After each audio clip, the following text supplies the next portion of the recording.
Hey, Jarrett. Hope you're doing fine. You are certainly looking more like your father every day, which I think is really interesting and wonderful at the same time. I wanted to try and answer your video and try and keep if I can, keep a more or less concise argument to give you. You said, Joe, then what? Well, let me turn this around just a little bit and say there's two ways to look at the arguments that are being presented. One is that there's a short term view, and we just talk about Joe in this particular election and what does that bring. Okay, we can look at that. That's certainly true. The other term is more along the lines of being a long term viewpoint. And how are you going to get there? Okay? And I think both are relevant in this particular election. So let me give you an example of what I have done that I hope is helpful. Um, there is a young lady running against the majority leader in the Senate, McConnell, and I looked her up and found her webpage and made a donation to her candidacy. I want McConnell out of the Senate, and that's important to me. So that's one of the things that I'm working on. I'm contributing to campaigns that I believe will make a difference.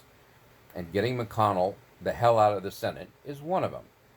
So that is looking at things in a longer term viewpoint and expressly what I believe as a citizen of the United States, what's good for the United States. And obviously, McConnell is not one of them.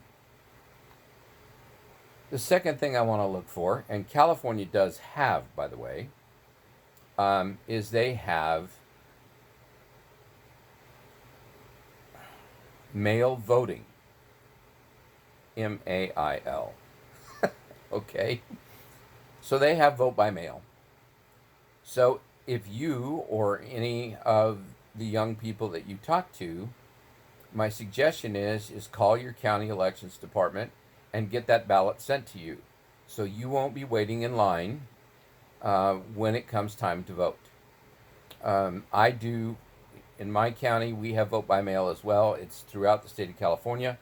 It's been authorized, and I would suggest that everyone who wants to vote, vote by mail. Okay?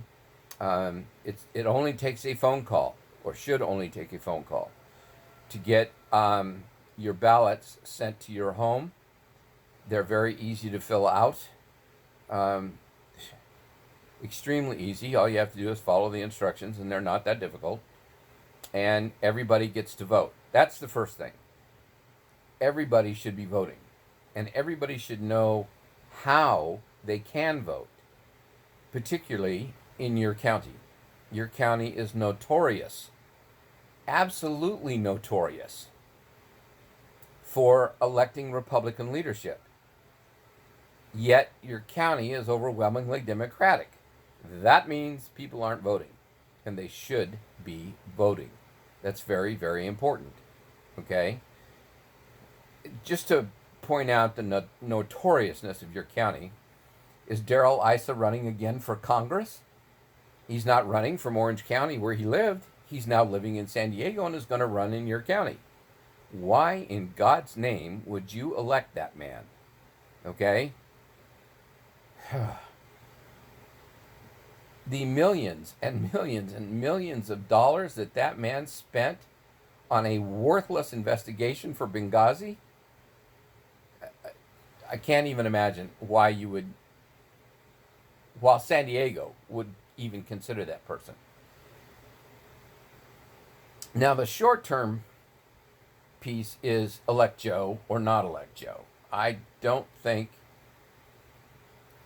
when I look at that as the only options, I look at it like this. I am a citizen of the United States, and as a citizen of the United States, I must participate in this democracy. If I do not participate in this democracy, then I am not upholding what this democracy is supposed to stand for and the experiment which began long ago. Now, that means I do have to kind of stay informed a little bit, and you do help me with that. Thank you very much.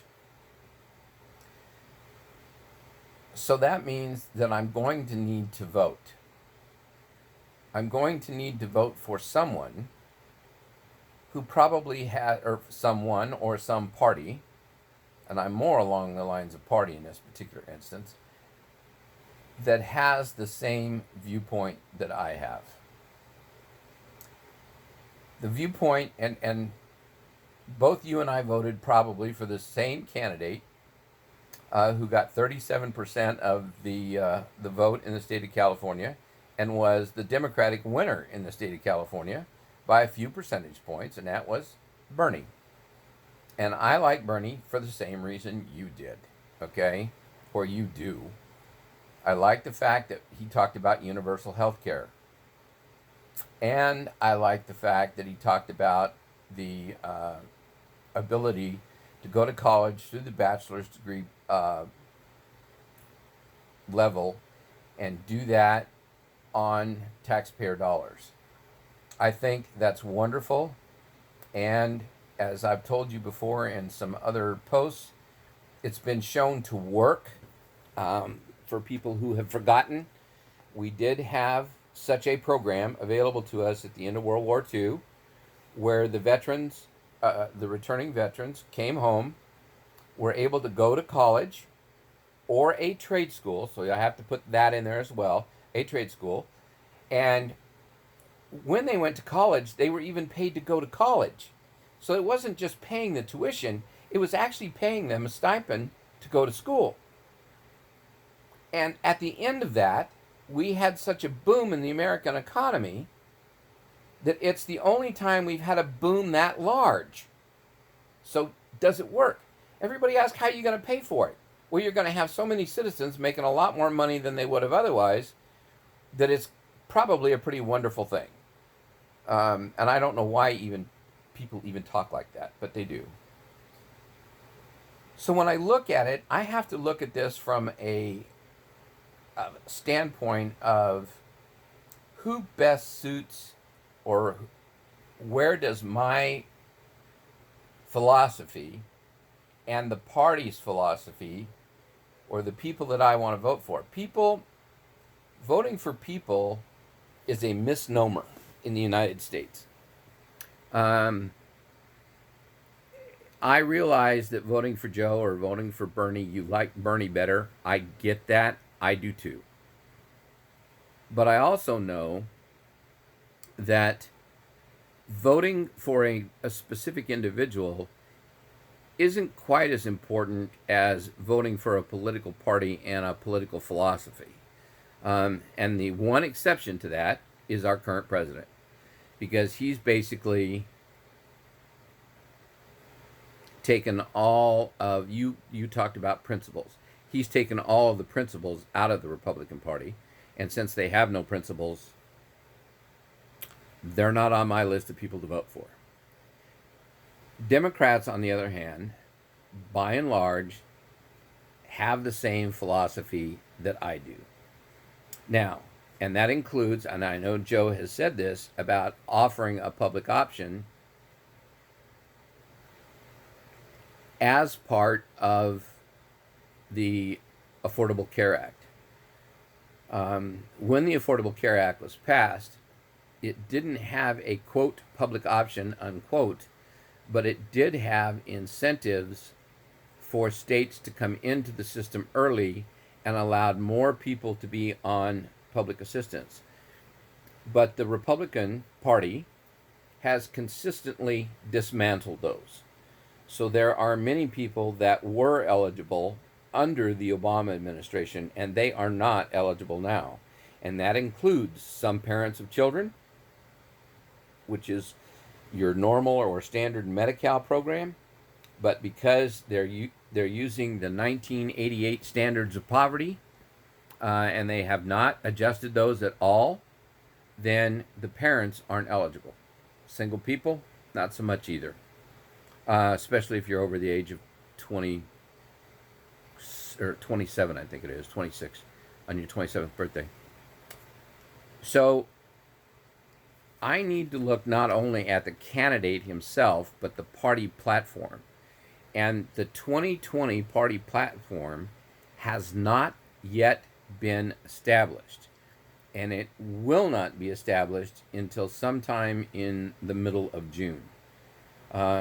They are probably going to have a virtual party campaign platform, and it would be of interest to you, I think, and you could certainly perform a great service if you could look at the party platform when it comes out, and they will leave it open. The party platform, they will leave it open for comments usually for just a short window. So if you had some of the things that you wanted us that you looked at that platform and you thought maybe we should be commenting on it because, for instance, Joe's original single payer option was only for people above a certain age, and you would want to make sure that everybody that you could possibly touch with your videos or whatever got that message that they all need to comment, and they all need to comment now, so that it becomes a public option is a public option for anyone, married, single, with children, without, doesn't matter. Okay?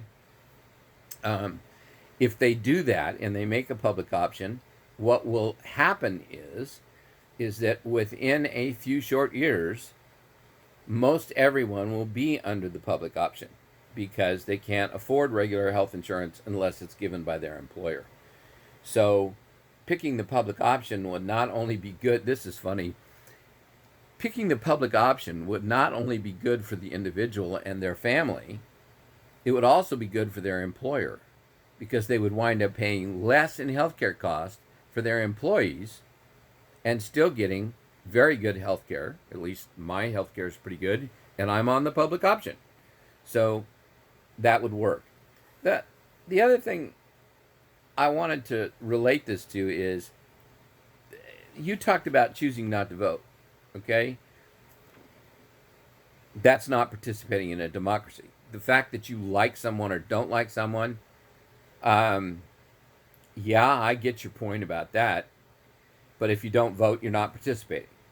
That's the same as getting on a bus that you don't know where it's going and riding the bus to its destination. And that's exactly what people that don't vote do. They are on a bus with no idea where it's going. That's why a citizen of the United States has a responsibility to participate in the democracy.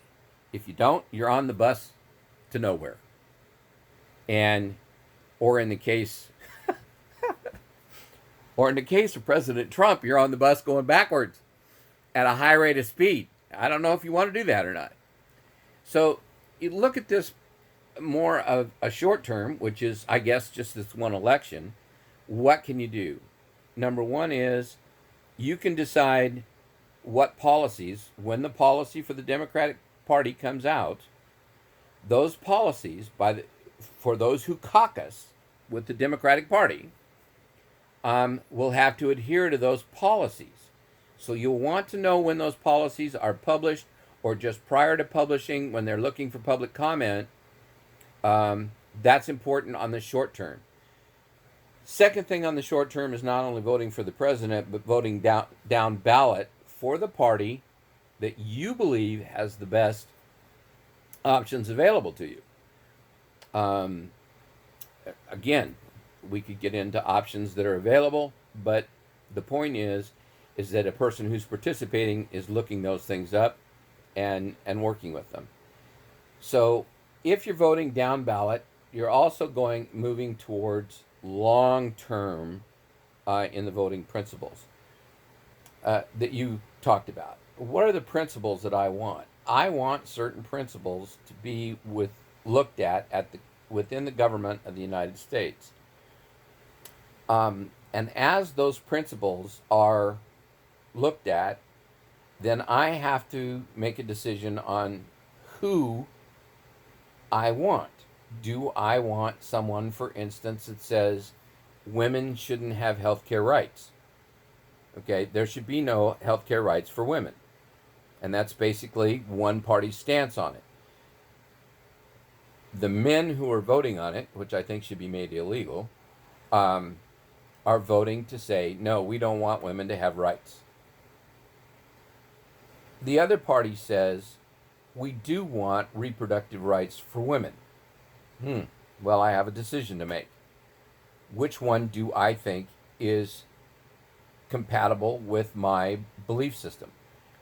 So once I make that decision, then I know where the vote needs to go, because that's going to be in someone's platform. Now, if you look at the Republican Party platform, that's a great platform to look at if you're really business oriented and not so much people oriented. They feel that everything should be done through laissez-faire capitalism, and as you can see, it doesn't work well. The COVID-19 virus pandemic has brought that to our attention in no uncertain terms. Now, I have this little plaque behind me here. I have that plaque up on my wall for a particular reason. I'm going to change some of the words for you, okay? So, I wish I had the serenity to accept the things I cannot change, the courage to change the things I can, and the wisdom to know the difference. Now, the question is, how much wisdom do any of us have? Talk to you later.